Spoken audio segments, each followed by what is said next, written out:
Assalamualaikum warahmatullahi wabarakatuh. Innal hamdalillah nahmaduhu wa nasta'inuhu wa nastaghfiruh wa na'udzu billahi min shururi anfusina wa min sayyiati a'malina. Man yahdillahu fala mudilla lahu wa man yudlil fala hadiya lahu. Ashhadu an la ilaha illallah wahdahu la syarika lahu wa ashhadu anna Muhammadan abduhu wa rasuluh sallallahu alaihi wa ala alihi wa sahbihi ajma'in wa man tabi'ahum bi ihsanin ila yaumiddin. Faqad qala tabaraka wa ta'ala fi kitabihil karim, ya ayyuhalladzina amanu taqullaha haqqa tuqatih wa la tamutunna illa wa antum muslimun. Al-ayah, amma ba'd. Hadirin wal hadirat, para bapak, para ibu, saudara-saudari sekalian yang semoga senantiasa mendapatkan rahmat dari Allah Ta'ala. Alhamdulillah, pada kesempatan kali ini kita masih diberi kesempatan, diberi kesehatan, dan diberi berbagai macam fasilitas hidup dan kenikmatan dari Allah Ta'ala yang tiada terhingga. Mari kita respon dengan tetap bersyukur kepadanya dalam arti syukur yang sebenar-benarnya, sebagaimana yang dituntut oleh Allah Ta'ala dan dituntunkan oleh Rasulullah SAW, yaitu membenargunakan semua nikmat-nikmat yang Allah berikan kepada kita itu sesuai dengan apa yang dicintai dan diridhoi oleh Allah Subhanahu wa Ta'ala. Termasuk pada kesempatan kali ini kita hadir di masjid ini sebagai wujud syukur kita kepada Allah Ta'ala bahwa kita masih diberi kesempatan, diberi kesehatan, diberi kenikmatan yang lainnya. Kita beribadah di sini dengan melaksanakan berbagai bentuk ibadah dan pendekatan diri kita kepada Allah Subhanahu wa Ta'ala. Dan khusus pada kesempatan malam hari ini kita mengaji. Ini juga bentuk syukur yang sangat agung kepada Allah Ta'ala yang Maha Agung, terutama mensyukuri nikmat diberi akal yang sehat. Ini kadangkala akal kita yang sehat ini kurang memikirkan tentang nikmat diberi akal yang sehat. Padahal ini kenikmatan yang luar biasa.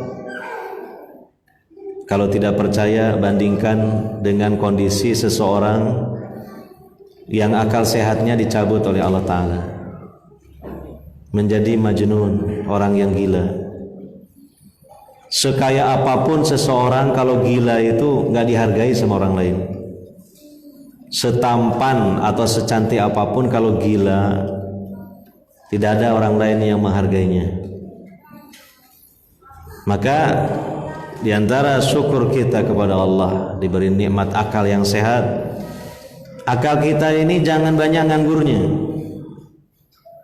Kita gunakan bahkan kalau bisa maksimal untuk merenung, berfikir, memahami din, memahami agama Allah, supaya bertambah ilmunya, bertambah imannya, bertambah nilai pahalanya, bertambah derajatnya di sisi Allah Subhanahu wa Ta'ala. Dan juga ditambah lagi nikmat akal sehatnya berupa diberi tambahan kecerdasan dan kefakihan dalam agamanya. Karena Allah berfirman, la in syakartum la azidannakum. jika kalian bersyukur, aku akan tambahkan nikmat itu kepada kalian. Terkhusus adalah mensyukuri sebuah nikmat, maka sebuah nikmat itu akan ditambah lagi oleh Allah Subhanahu wa taala. Hadirin wal hadirat yang dimuliakan oleh Allah Subhanahu wa taala, kita kaji lagi bersama-sama kitab Riyadhus Shalihin, bab yang baru. Bab yang sebelumnya saya anggap selesai, yaitu bab keterangan banyaknya jalan-jalan kebaikan. Kemudian bab yang berikutnya nomor 14, bab fil iqtisadi fit ta'ah, bab tentang bersikap pertengahan di dalam melaksanakan ketaatan kepada Allah Subhanahu wa taala. Bab ini penting sekali, dan bab ini berisikan tentang salah satu bentuk kecerdasan dalam beramal soleh,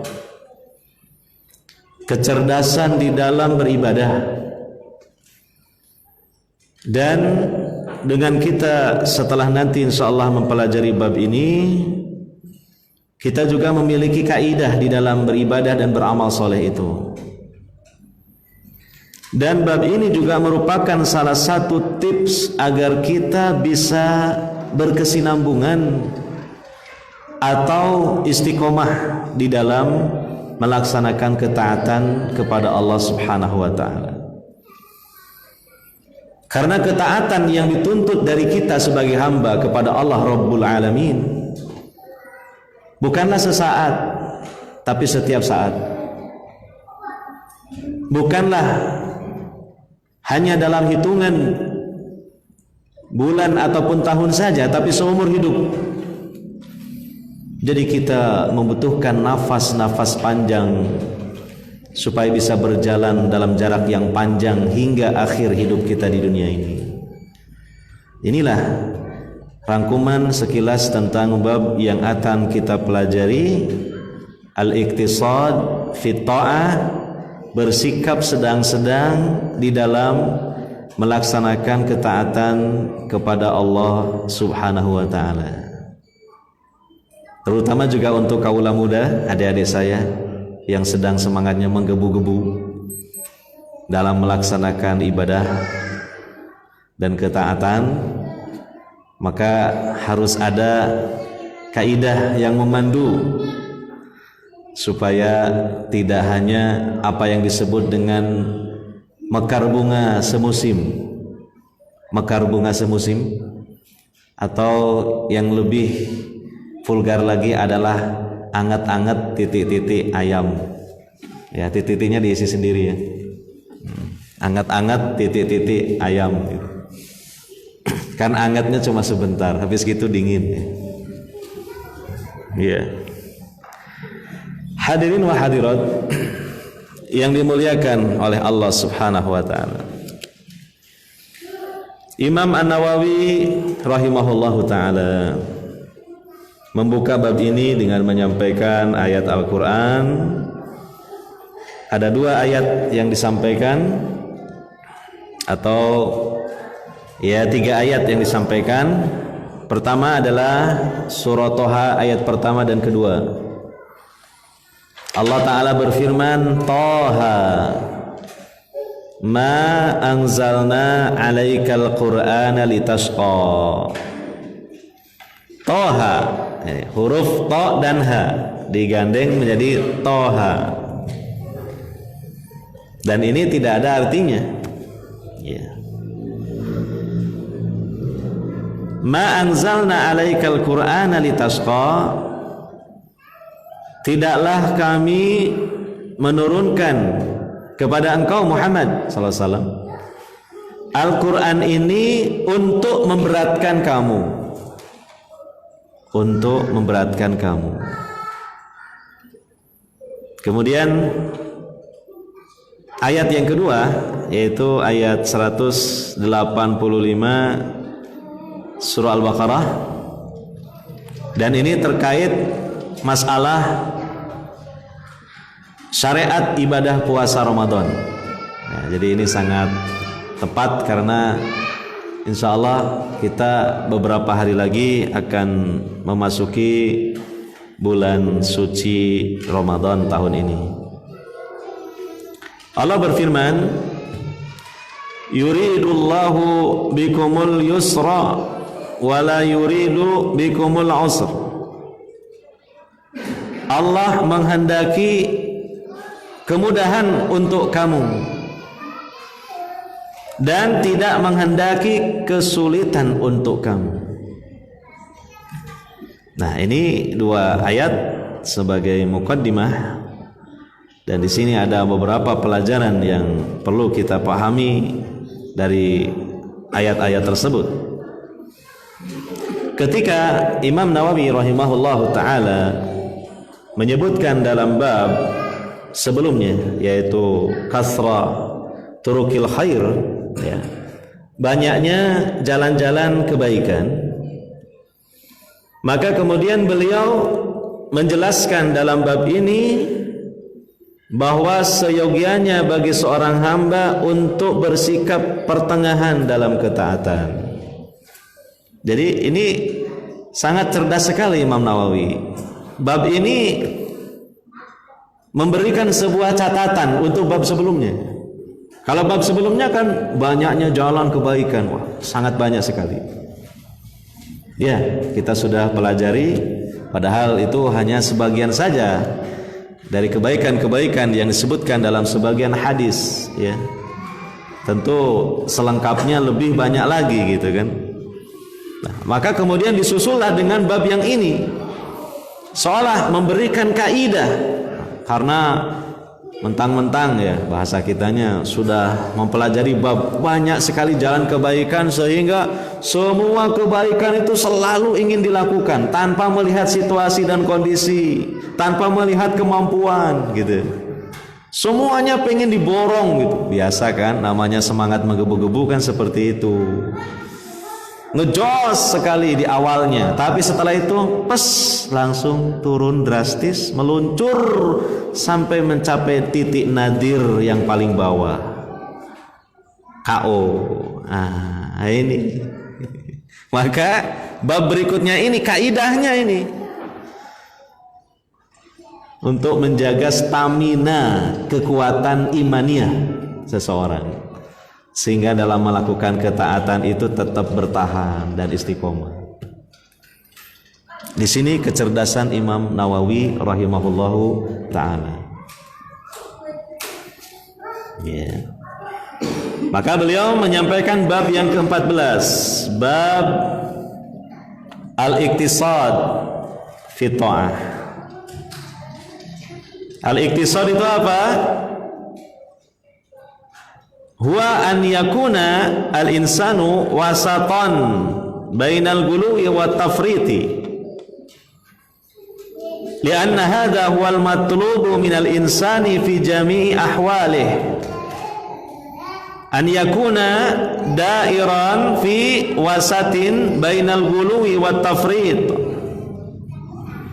Qala Allah Ta'ala, walladzina idza anfaqu lam yusrifu wa lam yaqturu wa kana baina dzalika qawama.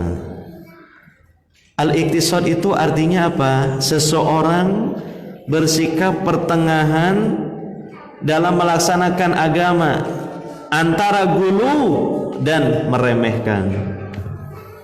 Jadi tidak jatuh kepada dua ekstrim yang salah dalam beragama.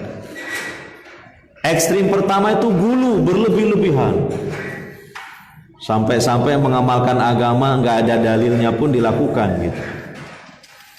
Sampai-sampai dalam melakukannya itu melampaui batas. Lempar jamroh misalnya ketika ibadah haji, kan biasanya pakai kerikil-kerikil kecil ya, supaya mantap, bukan lagi kerikil, sandal dilempar no, biar mantap. Apalagi ada keyakinan ini nyawat setan gitu, ben kapok gitu. Wah, berlebihan itu.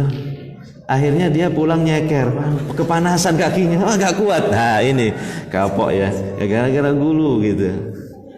Nah, ya, ini gulu namanya gitu.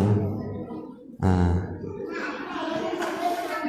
supaya dapat pahala yang utama dari rumah ke masjid padahal jauh untuk sholat 5 waktu jalan kaki.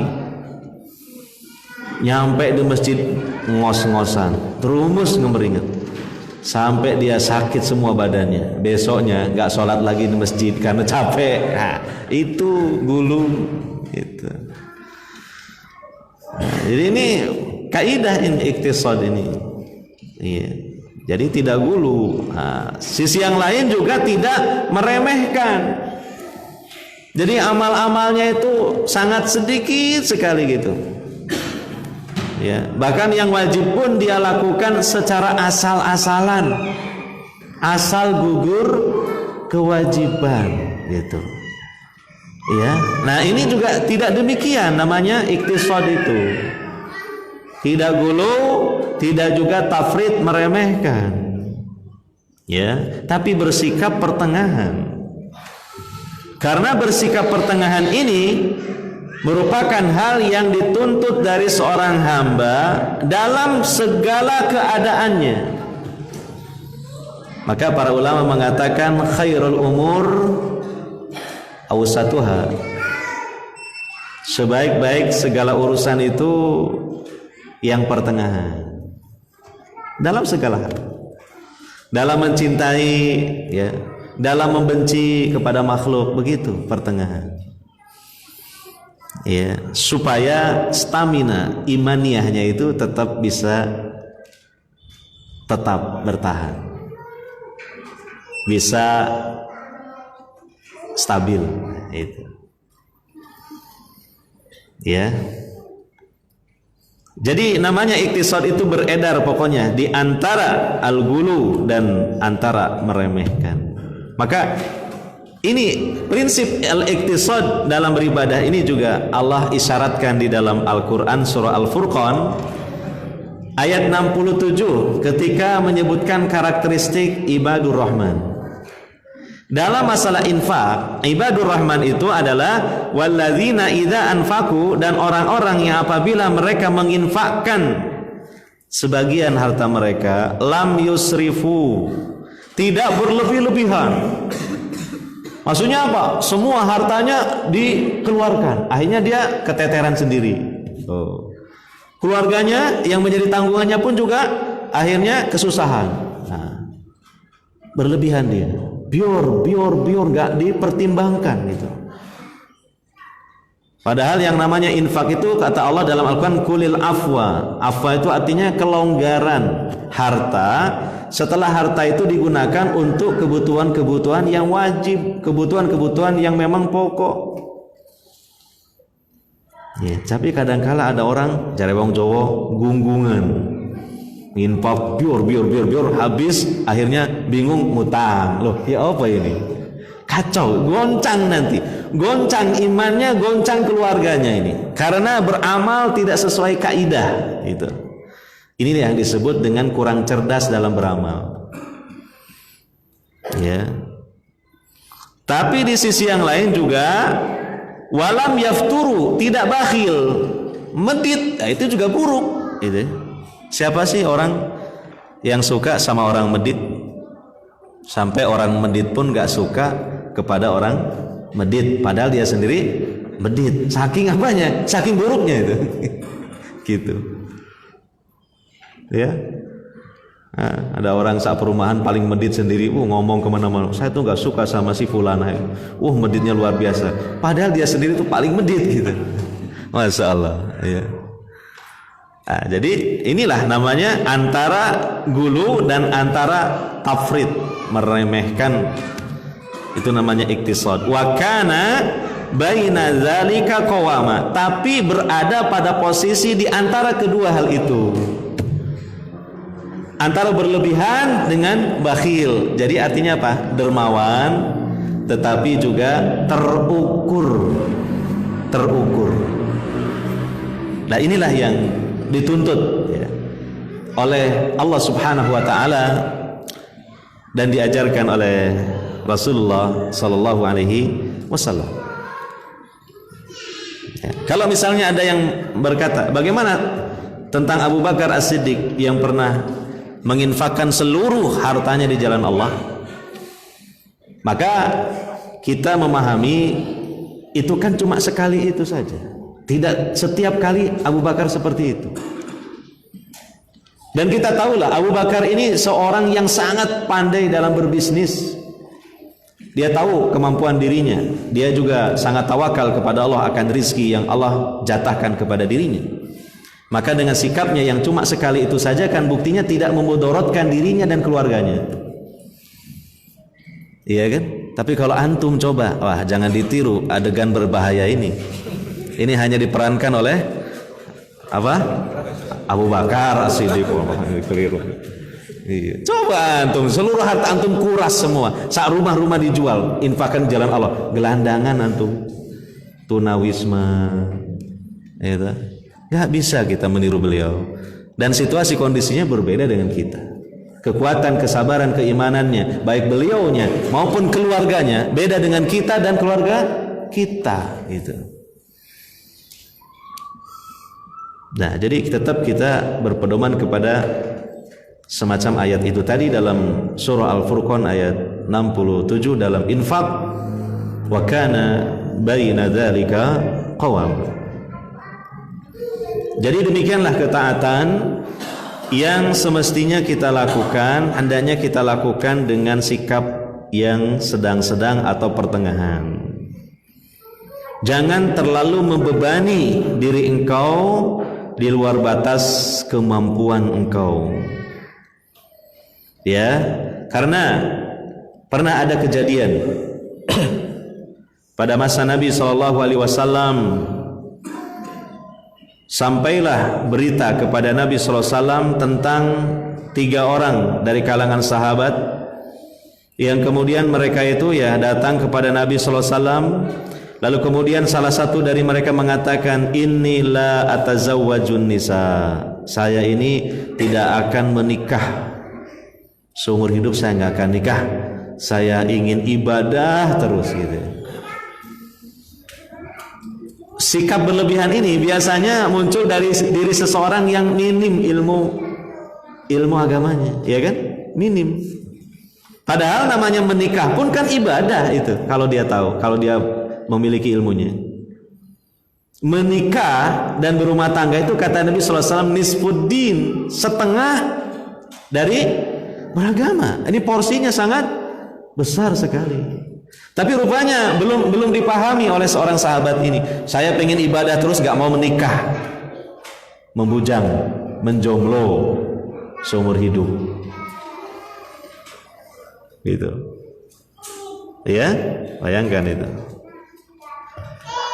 Lalu berkata orang yang kedua, ana asumu wala uftiru, saya akan puasa terus menerus, nggak pernah berbuka. Artinya siang harinya terus berpuasa, malam dia malam nggak puasa, siangnya hari ini siangnya puasa, besok siangnya puasa, terus pokoknya tidak berhenti-hentinya.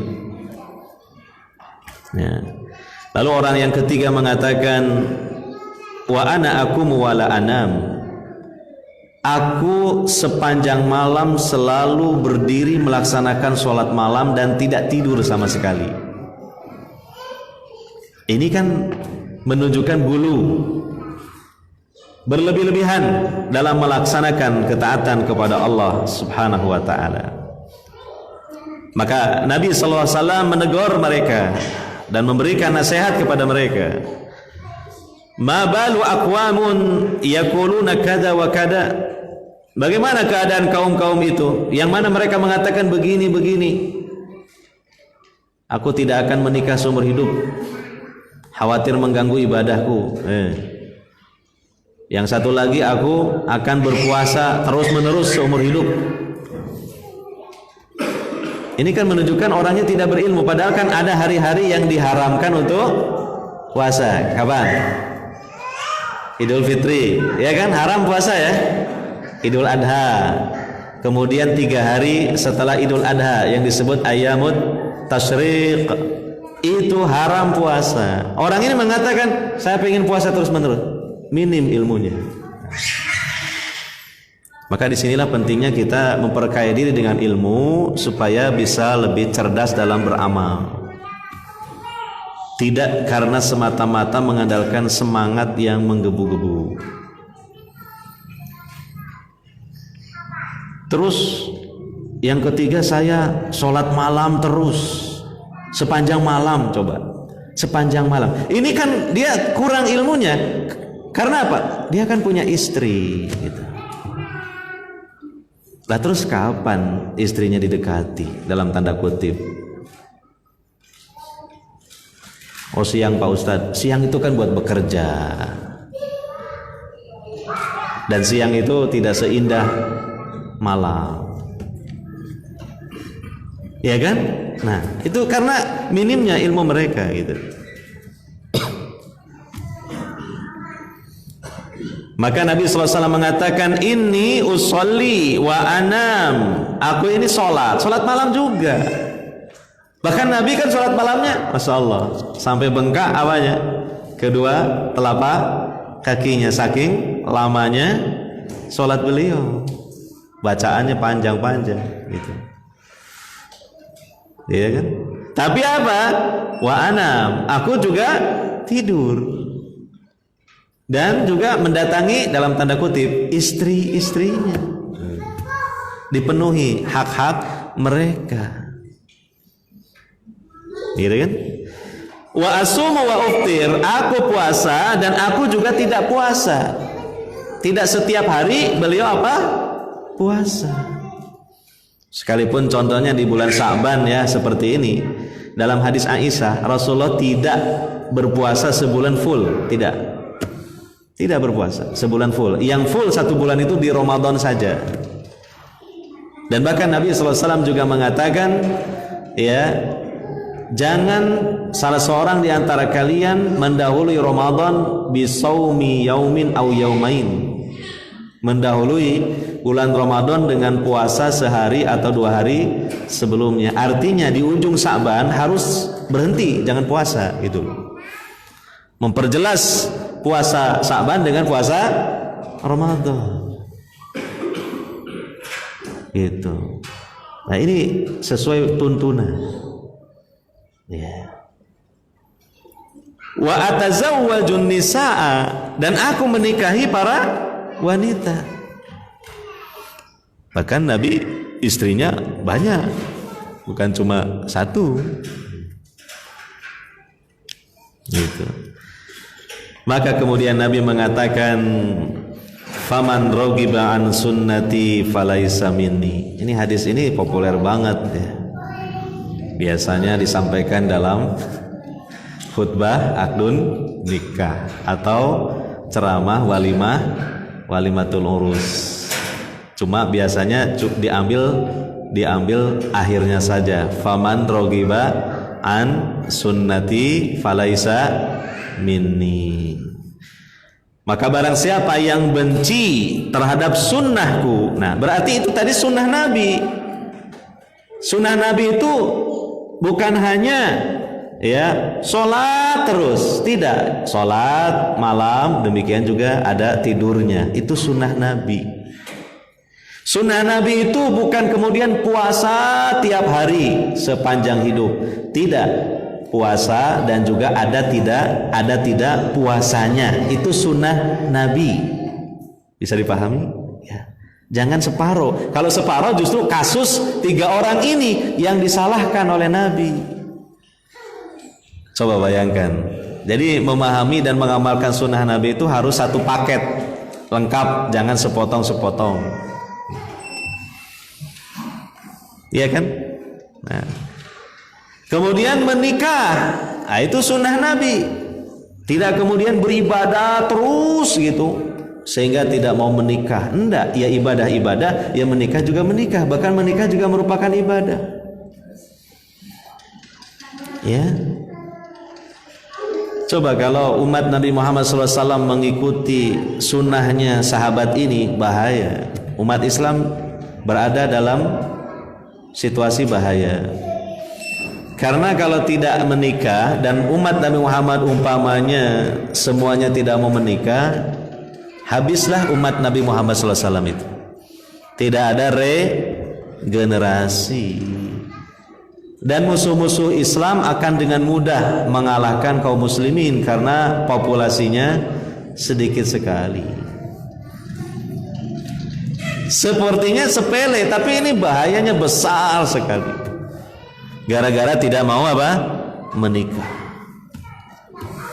Makanya kenapa sih saya juga kok cenderung gembar-gembor di sana sini menganjurkan untuk menikah itu? Karena manfaatnya sangat banyak sekali. Namanya menghadapi musuh itu semua kita sepakatlah, bukan hanya kualitas tapi kuantitas juga perlu. Kuantitas juga perlu. Iya, bahkan dengan banyaknya jumlah itu kompetisinya semakin ketat sehingga upgrade untuk meningkatkan kualitas. Iya. Nah, ini dengan cara apa untuk memperbanyak keturunan? Pertanyaannya, jawabannya apa? Menikah. Gitu. Makanya kadang saya WA sama teman-teman, Ustadz gimana ya caranya kita menghadapi bahaya Syiah? Buku apa yang perlu kita baca? Saya bilang baca buku Sutra Ungu. Loh, kok buku Sutra Ungu? Ya, tulisannya Ustadz Abu Marbasir tuh. Kok bisa? Ya, nanti antum termotivasi untuk segera menikah dan mempraktekkan isi buku itu. Kalau sudah menikah, antum nanti jima. Nah, dari jima itu istri antum hamil. Kalau sudah hamil, nanti lahirlah generasi kaum muslimin. Oh, gitu. Oh. Nah, itu kaitannya ke situ. Kalau jumlah kita banyak, sunnah orang sunni banyak, insya Allah termasuk juga kita punya kekuatan untuk menghadapi gerakan Syiah. Nah, itu. Ya. Apalagi ketika situasi aman seperti ini, gunakan sebaik mungkin untuk menikah. Kalau sudah situasi perang mah boro-boro mikir nikah. Iya, ya kan? Boro-boro mikir nikah gitu. Yang habis menikah pun mau malam pertama langsung kena panggilan jihad, nggak sempet gitu. Iya. Jadi mumpung aman situasi kita ini, perbanyak keturunan. Ini strategi cerdas. Sudah nikmat ibadah lagi dan jangka panjang, buat jangka panjang gitu. Mumpung aman situasi ini gitu. Itu menikah atau yang mau menikah lagi monggo lah, itu mumpung aman. Kalau sudah situasi perang, nggak mungkin pikiran nikah itu susah, berat. Situasi perang, wah nanti kita nyewa terop, aduh boro-boro nyewa terop. Kita keluar rumah aja takut nanti kena tembakan sniper gitu kan. Coba lihat keadaan di Suriah seperti itu. Gitu. Jadi mumpung aman, segera menikah. Itu masya Allah, setengah dari agama. Nanti kita punya generasi penerus perjuangan dan bahkan banyak, masya Allah. Ini kekuatan yang luar biasa. Karena musuh-musuh Islam pun mereka akan berperang lewat demografi. Apa itu demografi? Populasi. Bagaimana caranya kaum muslimin punya anaknya sedikit-sedikit saja. Lambat laun berapa belas tahun ke depan atau puluhan tahun ke depan semakin mengecil populasi kaum muslimin gitu. Iya kan? Nah, ini yang dikhawatirkan oleh orang-orang kafir di dunia barat tentang para imigran, terutama dari kalangan orang Arab, yang mana mereka berbanyak-banyak anak. Padahal pada umumnya orang-orang barat itu mereka sangat sedikit memiliki anak. Itu mereka cemas sekali karena nanti perhitungan mereka dalam belasan tahun berikutnya, puluhan tahun berikutnya nanti kaum muslimin akan menjadi penduduk yang dominan. Betul? Betul. Tanpa susah payah kita dakwah. Namanya istri dan anak-anak itu kan ikut suami dan ayahnya. Antum dakwai orang belum karuan loh dapat 1-2 orang. Tapi antum punya anak banyak, insya Allah anak antum ikut antum agamanya. Ya Pak enggak? Anak antum ikut antum tuh semua? Iya, nah itu contohnya. Kasih contoh itu yang dekat-dekat saja kan. Nah itu. Jadi jangan dipahami secara negatif lah apa yang saya sampaikan. Ini strategi strategi. Kita berperang lewat demografi jumlah. Gitu. Maka kalau sebagian umat Nabi SAW mengikuti sunnahnya sahabat yang satu ini, bahaya. Nah, maka ikutilah sunnah Nabi SAW. Kata Nabi, wa ana atazawwajun nisa. Nisa itu jamak, bahkan bukan atazawwajul mar'ah, tapi an-nisa. Aku menikahi para wanita. Nah.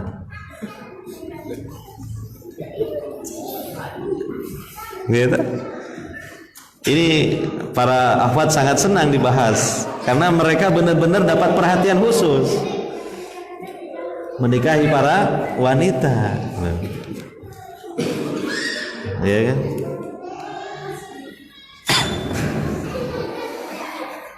Kemudian Imam Nawawi rahimahullah ta'ala berdalil pertama dengan ayat 1 dan 2 surah Toha. Toha ma anzalna alaikal qur'ana litasqa. Tidaklah kami, kata Allah, menurunkan kepada engkau Muhammad Al-Quran ini untuk memberatkan engkau. Nah, ini di sini ada faedah lain atau ilmu pengetahuan Islam yang lain. Toha ini 2 huruf hijaiyah, yaitu dari huruf to dan ha, ya. Dan Toha ini bukanlah nama dari nama-nama yang dimiliki oleh Nabi Muhammad Sallallahu Alaihi Wasallam. Ini sangkaan yang tidak berdasar. Toha ini salah satu alias atau nama lain dari Nabi Muhammad Sallallahu Alaihi Wasallam. Maka kita sering mendengar ada syair, Salatullah salamullah ala Toha Rasulillah, Salatullah salamullah ala Yasin Habibillah. Mereka salah paham. Yasin dan Toha itu bukan nama Nabi Muhammad SAW.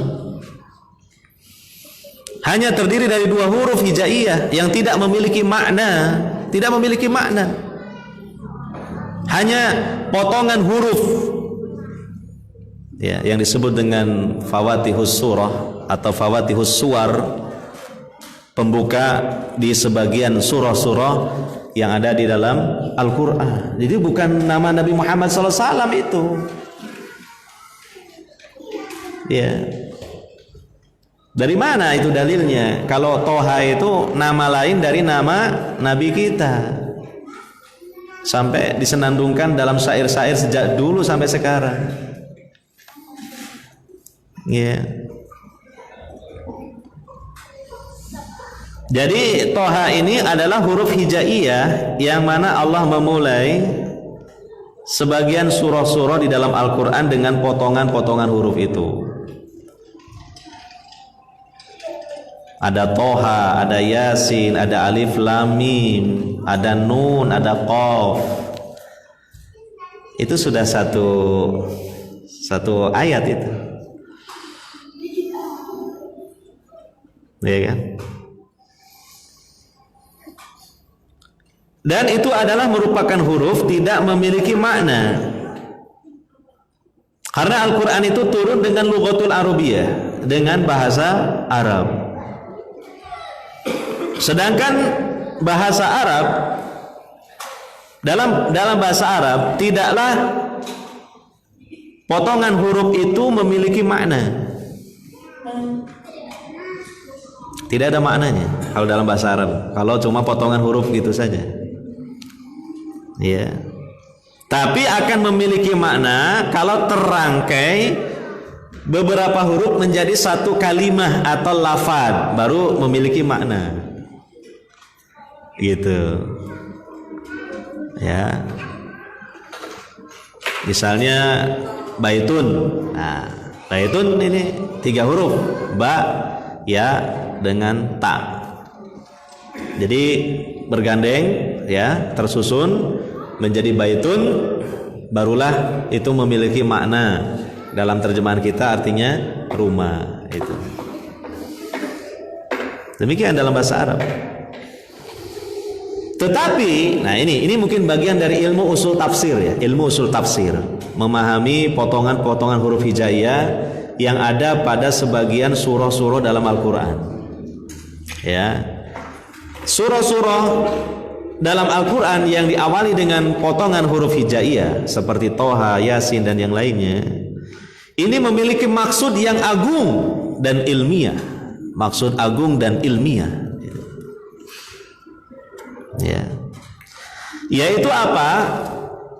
Mengandung maksud at-tahaddi al-zahir li haula'il mukadzibina li Rasul alaihi salatu wassalam.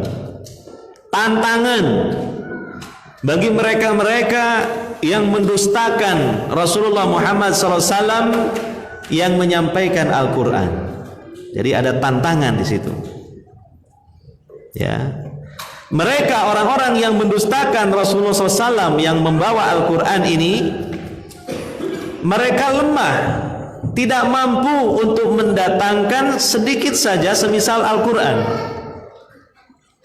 Satu surah misalnya mereka tampilkan untuk menandingi satu surah dalam Al-Quran, mereka tidak akan mampu untuk selamanya.